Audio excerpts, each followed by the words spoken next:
Beyond the Gates spoilers tease that Kat Richardson's carefully built world is about to collapse under the weight of truths she can no longer hide. Her relationship with Thomas Navarro had always seemed destined for something lasting, something whole.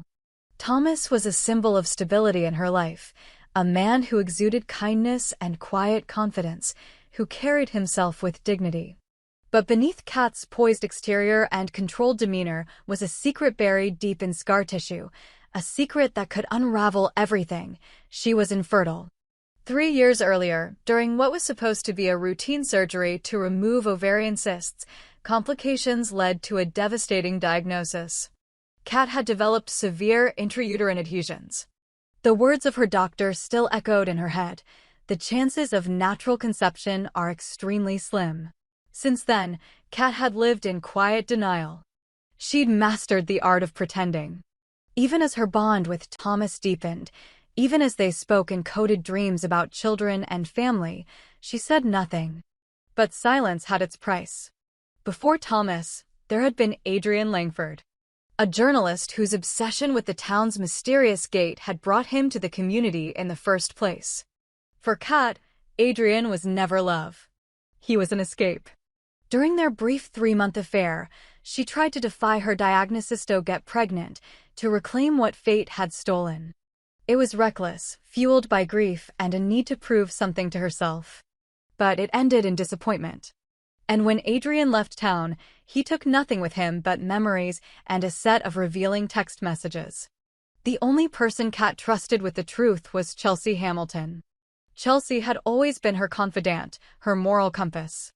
One night, after too many glasses of red wine, Kat confessed everything: the infertility, the affair with Adrien, the growing fear that Eva was targeting Thomas not out of affection, but out of sheer malice. Eva Richardson, Kat's older half-sister, had always thrived on chaos.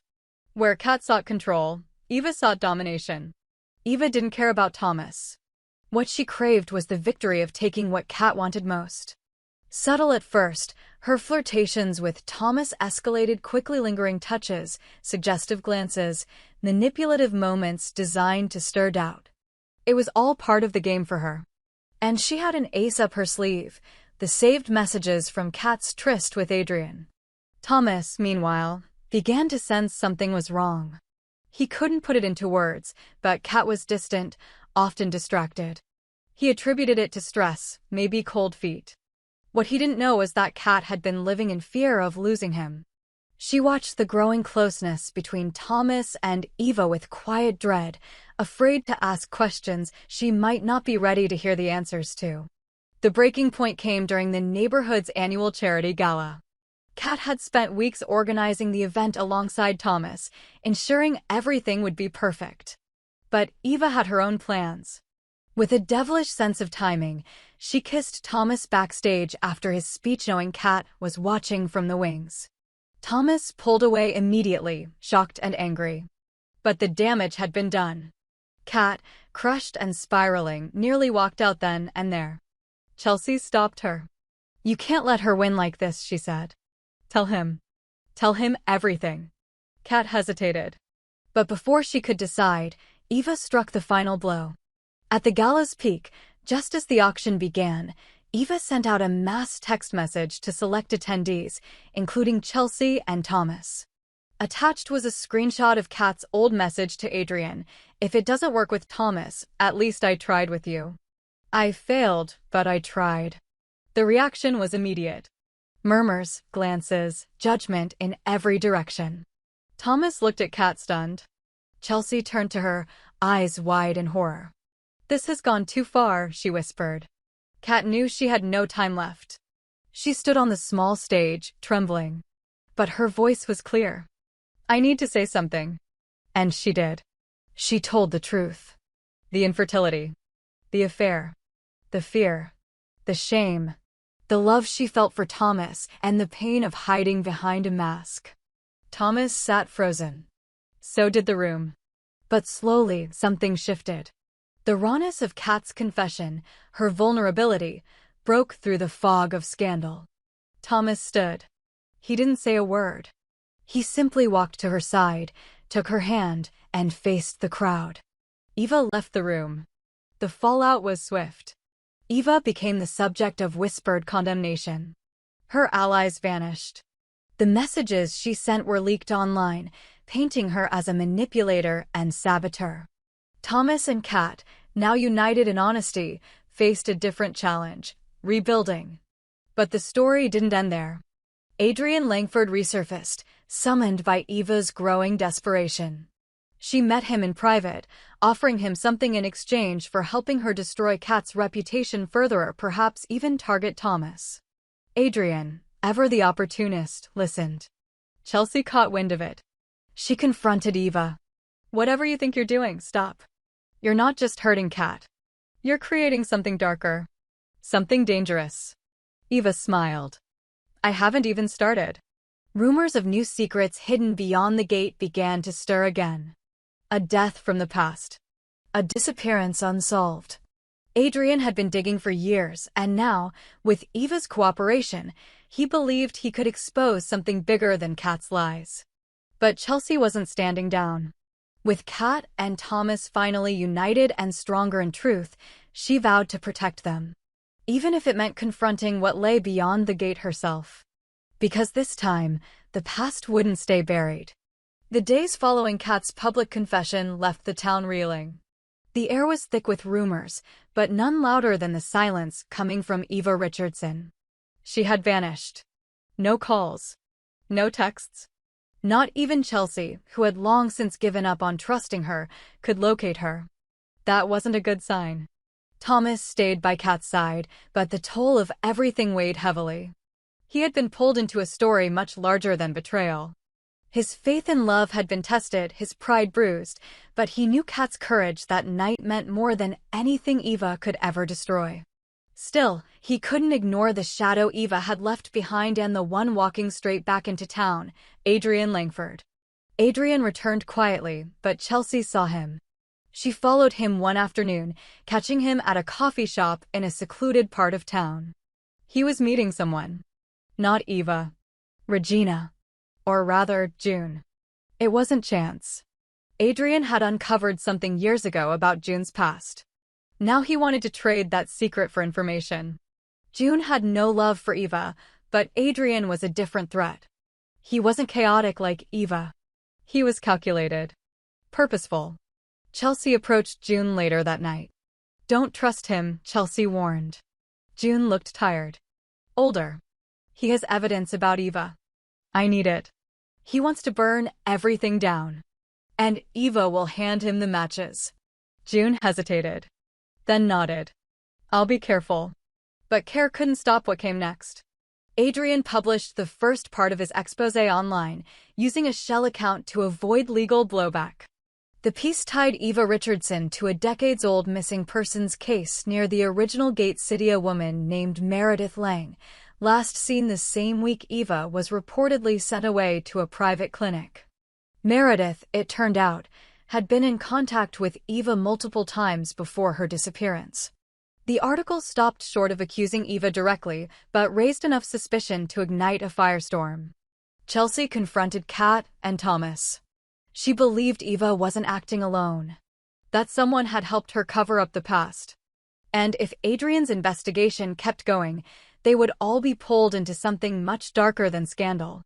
Kat, already emotionally depleted, refused to believe her sister capable of murder. But Tomas wasn't so sure. He had seen the cruelty in Eva's eyes, the way she delighted in dismantling Kat's happiness. If Meredith Lang was another one of Eva's casualties, how long before someone else became the next? Naomi Hamilton, who had stepped back from town politics, returned quietly once she read the report. She had been Meredith Lang's college roommate, and she had long suspected foul play. Now she had a name. Eva. Naomi joined forces with Chelsea and June. The three of them formed an informal alliance, each bringing different knowledge to the table. Naomi brought law and strategy. Chelsea had access to community leaders and records. June knew the psychological profile of Eva better than anyone and possibly held keys to how far back the manipulation ran. Tomas received an anonymous package at the gallery a week later. Inside was a USB drive. On it, footage from an old security camera. The image was grainy, but clear enough, a confrontation at the gates between Eva and Meredith. And then only Eva walking away. The police were contacted. But Eva was still missing. Kat, in the meantime, began the long process of healing. She entered therapy, began journaling, started an IVF support group despite her own diagnosis. Her honesty had transformed her from the town's scandal to a voice of resilience. Even the local press began softening their tone. Tomas stayed committed, even proposing quietly at sunset on the cliff behind her childhood home. Kat said yes with tears in her eyes. For a moment, they allowed themselves happiness. But it didn't last. Adrien Langford vanished. He was last seen entering a motel room just outside of town. The room was found in disarray. Blood. No sign of a body. The USB containing the original footage was gone. Police opened an investigation, but no suspects. No answers. Chelsea feared the worst. She confronted June again. "Did you help Eva?" June looked away. "I thought I could control it. I was wrong." Naomi took over. She began compiling a full case file to send to federal authorities. What started as sibling rivalry had revealed a web of manipulation, deceit, and now likely murder. Kat found Eva 2 weeks later. She was standing near the ruins of the old gate, dressed in black, staring into the overgrowth. "You destroyed everything," Kat said. Eva didn't turn. "I just exposed what was already broken." "What happened to Adrien?" Eva smiled faintly. "He thought he could own the truth. I just made sure he couldn't use it." Kat backed away. "You need help." "No," Eva said. "I need to finish what I started." Eva disappeared again that night. A body was never found. Months later, the town slowly returned to normal. Naomi submitted her case to federal investigators. Chelsea opened a new center for women's health and recovery, funded by anonymous donors. June left, relocating across the country to start over again. Kat and Tomas married in a private ceremony, surrounded only by people they could truly trust. But the memory of Eva lingered. And so did the mystery of what happened behind the gate. Because not all doors, once opened, can ever truly be closed. Winter came early that year, blanketing the town in silence. Snow muffled footsteps, buried evidence, and made it easier for people to pretend things had returned to normal. But beneath the frost, nothing had been resolved. Not really. Adrien Langford's disappearance remained an open wound, and Eva's vanishing act had taken on a ghost story quality, kids whispering about her near the ruins of the gate, adults warning them not to go too close. Kat stood by her window often, watching the snow fall over the streetlights. She had finally found some peace with Tomas, but the unease clung to her like static. Eva wasn't gone. Not in the way people needed her to be. She was unfinished business. And unfinished business had a way of circling back. Chelsea received a letter. No return address. Inside was a single photograph: Adrien, standing in front of the gate, eyes bruised, mouth gagged. On the back, just one word: truth. The photo was recent. Too recent. Chelsea handed it over to Naomi, who had been working with an independent investigator since federal agencies shelved the case due to insufficient evidence. Naomi stared at the photo for hours. The snow on the trees in the background matched the storm from last week. Adrien was alive. And someone wanted them to find him. The gate had long been sealed off by rusted chains and a false narrative of safety, but Naomi convinced Chelsea and Kat to go back there. It was the only lead they had. They brought Tomas along. They waited for dusk. They approached the gate, the wind shrill and unforgiving. The lock on the chain had been cut. The gate creaked open. They followed a trail of faint footprints in the snow leading deep into the woods. No words were spoken. The woods seemed to breathe around them, the trees closing in like secrets. Then they saw it. A cabin. Hidden behind thorn and pine, the old hunting cabin looked abandoned. But a light flickered inside. They approached cautiously. Naomi signaled to spread out. Chelsea circled around the back. Kat stood close to Tomas, who held a crowbar in one hand and a flashlight in the other. They entered. Inside, the air was stale with rot and dust. The cabin was sparse, save for a chair, a lantern, and bloodstains on the floor. A handcuff dangled from the radiator. Then a voice. "Took you long enough." Adrien stumbled out from the shadows, gaunt, his beard patchy, eyes sunken. He looked like a man who had faced something no one should. Chelsea rushed to him. "Who did this to you?" Adrien shook his head. "She did. But not alone." "Eva?" Naomi asked. "And someone else. Someone I never expected." Adrien's recovery took days. He had been kept barely alive. Moved between locations. Fed just enough to survive. But the worst part wasn't the captivity. It was what he overheard. Eva had discovered something during her time away. A ledger. Hidden in the estate of their late grandfather. It contained names, dates, symbols. References to experiments, rituals, all tied to the land the gate had once guarded. It hadn't just been a mystery. It had been a site of something ancient and dangerous, something Eva believed still held power. She had gone looking for it. And she found someone willing to help her. Bill, June's estranged father. The man who had disappeared from the public eye. June, still in contact with Chelsea, was brought back immediately. She confirmed it. Bill had become obsessed with old myths and local lore in his final years in the town. After the scandal involving Leslie and the collapse of his corporate influence, he had gone underground. And he had taken the family archives with him. Eva manipulated him, using the promise of legacy, revenge, and rebirth. Adrien had recorded parts of his captivity. Whispers in the dark. Conversations between Eva and Bill about unlocking what the gate was built to protect. Naomi took the information to a state-level task force. This was beyond personal now. This was historical. Potentially criminal on a scale no one had imagined. Chelsea warned Kat and Thomas to leave town temporarily. She feared Eva wasn't done yet. But Kat refused. "This started with my family. I'm not running again." And then came the fire. Bill's estate was torched in the middle of the night. Firefighters found fragments of journals, burned equipment, and one unmistakable body. Dental records confirmed it was Bill. There was no sign of Eva. But the fire had triggered something. News broke about the gate. About the experiments. About the missing people over the decades. About the ledger. A local journalist leaked enough for the press to swarm. The town once thought to be haunted by secrets now became a tourist magnet for dark truth seekers. Thomas and Kat were forced into hiding. Chelsea continued working with Naomi and June. Adrien disappeared again, this time under federal protection. And then, one final envelope arrived at Chelsea's door. A photo of Kat. Sleeping.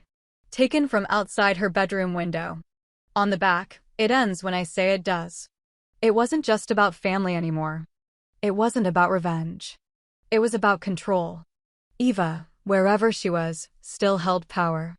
Not just through threats, but through fear, memory, and legacy. She had become something more than a persona myth of vengeance crafted in pain. The town changed its name a year later. New developments replaced the woods. The gate was dismantled. But the legend lived on in podcasts, books, and a streaming docuseries. People called it a cautionary tale. They missed the point. In a cabin buried by snow, in a place that no longer appears on any map, someone lights a candle, watches old footage, whispers a name, and waits. Because the gates never truly closed. They just moved.